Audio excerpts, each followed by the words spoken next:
Assalamualaikum warahmatullahi wabarakatuh. Perkenalkan, nama saya Dewi Panindi, NPM 210400043 dari sesi B. Hari ini saya akan mempresentasikan salah satu topik dari mata kuliah mitigasi bencana berbasis komunitas. Judul dari materi hari ini adalah Project Based Learning, kearifan lokal sebagai basis mitigasi bencana. Pertama, topik yang akan kita bahas hari ini ada 3 topik. Yang pertama adalah konsep dasar kearifan lokal sebagai basis mitigasi bencana. Yang kedua, implementasi kearifan lokal sebagai basis mitigasi bencana di Indonesia. Dan yang terakhir adalah analisis peran strategis kearifan lokal sebagai basis mitigasi bencana.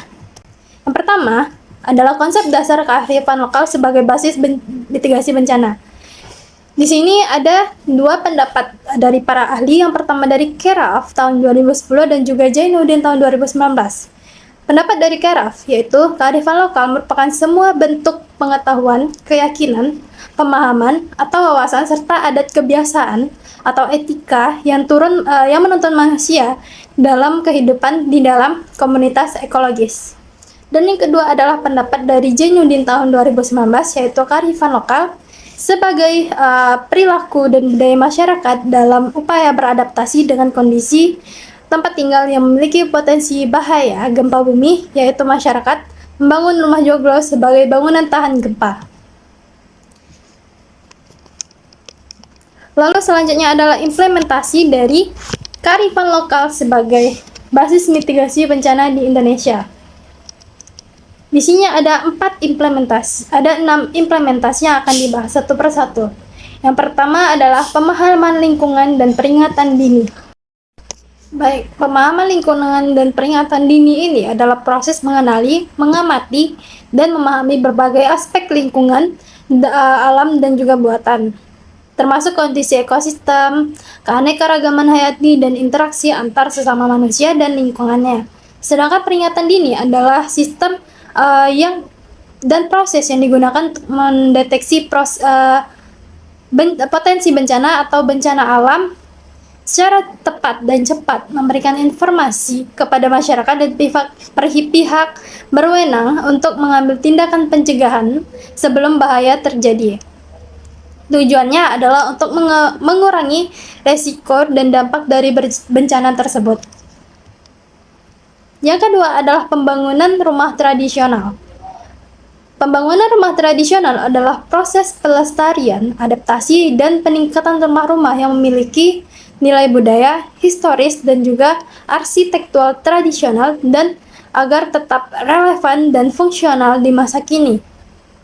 Hal ini melibatkan beberapa aspek penting seperti pelestarian arsitektur, adaptasi fungsional, penggunaan bahan lokal, teknik konstruksi tradisional, konservasi budaya, dan juga pengembangan berkelanjutan. Yang ketiga adalah pengelolaan sumber daya alam. Kearifan lokal seperti hutan, air, dan tanah dapat membantu mengurangi bencana. Contohnya seperti sistem subak di Bali yang tidak hanya berfungsi sebagai irigasi tetapi juga sebagai pengatur aliran air yang dapat mencegah banjir. Lalu yang keempat adalah sistem gotong royong. Adalah konsep kerja sama kolektif yang melibatkan partisipasi dan kontribusi secara sukarela dari anggota masyarakat untuk mencapai tujuan yang sama. Dan gotong royong ini mencerminkan semangat kebersamaan, solidaritas, dan kerjasama tanpa pamrih.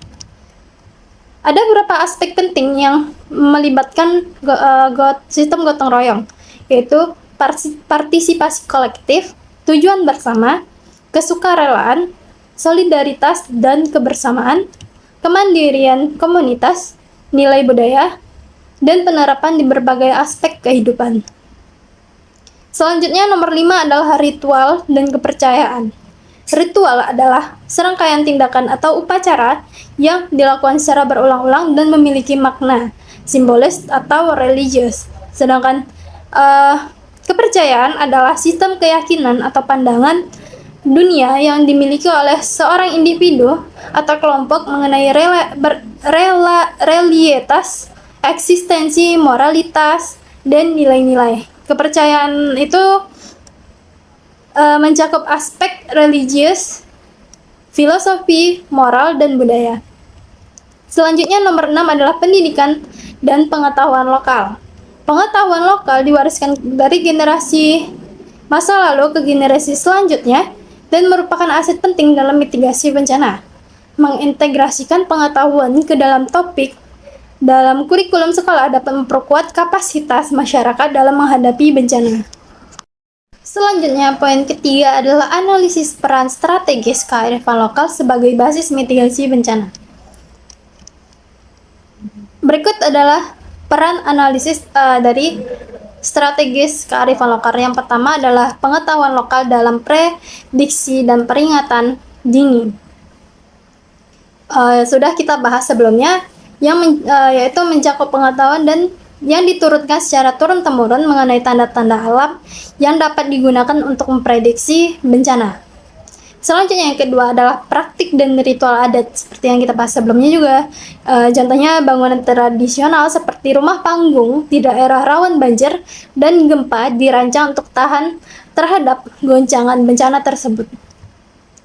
Selanjutnya adalah pengelolaan sumber daya alam yang berkelanjutan.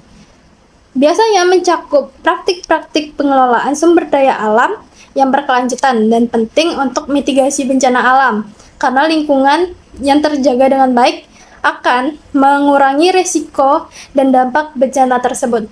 Misalnya, hutan adat yang dijaga dengan baik dapat mengurangi risiko tanah longsor dan banjir. Yang keempat adalah sistem sosial dan jaringan komunitas.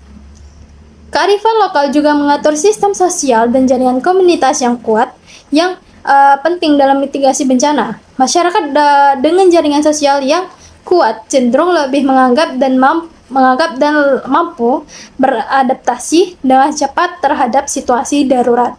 Selanjutnya kelima adalah pendidikan dan penyebaran informasi.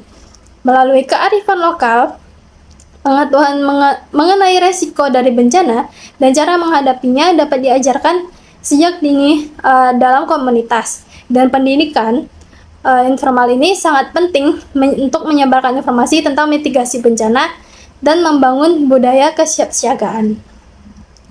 Adapun contoh dari kearifan lokal sebagai basis mitigasi bencana yaitu contohnya dari mitigasi gempa bumi yang dilakukan oleh suku Baduy.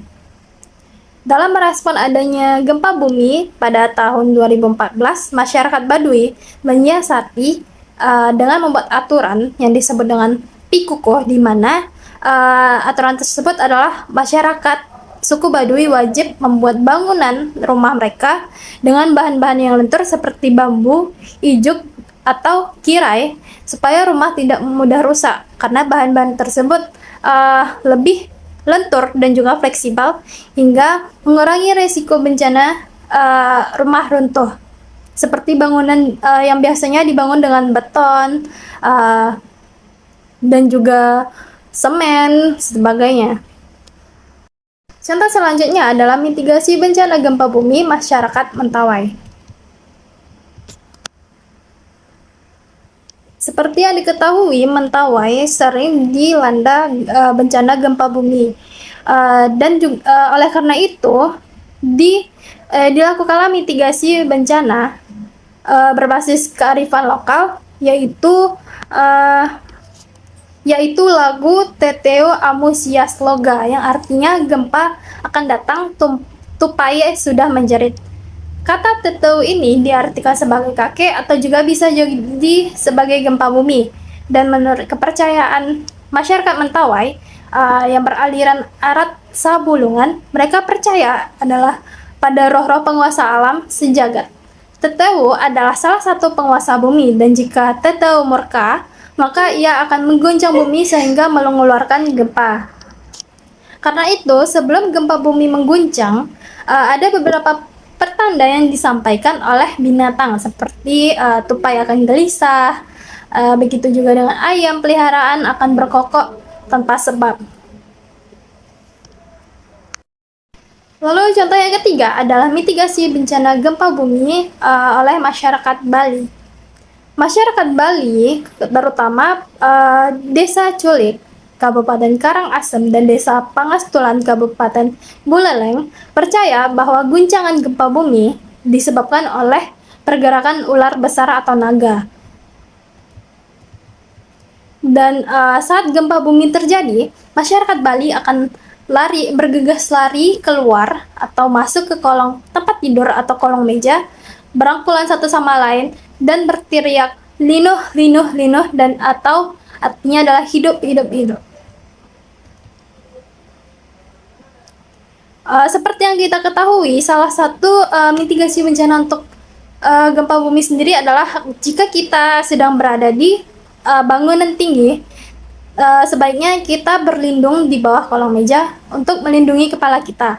Karena jika terjadi gempa bumi, tentu masyarakat akan panik sehingga evakuasi mandiri tidak akan dilakukan secara efektif, seperti misal macet di tangga karena berebut untuk keluar sehingga terjadi kecelakaan lainnya seperti jatuh. Jadi oleh karena itu, untuk mengurangi resiko seperti yang dilakukan oleh masyarakat Bali, kita bisa berlindung di bawah kolong meja atau kolong tempat tidur untuk melindungi kita dari reruntuhan bangunan.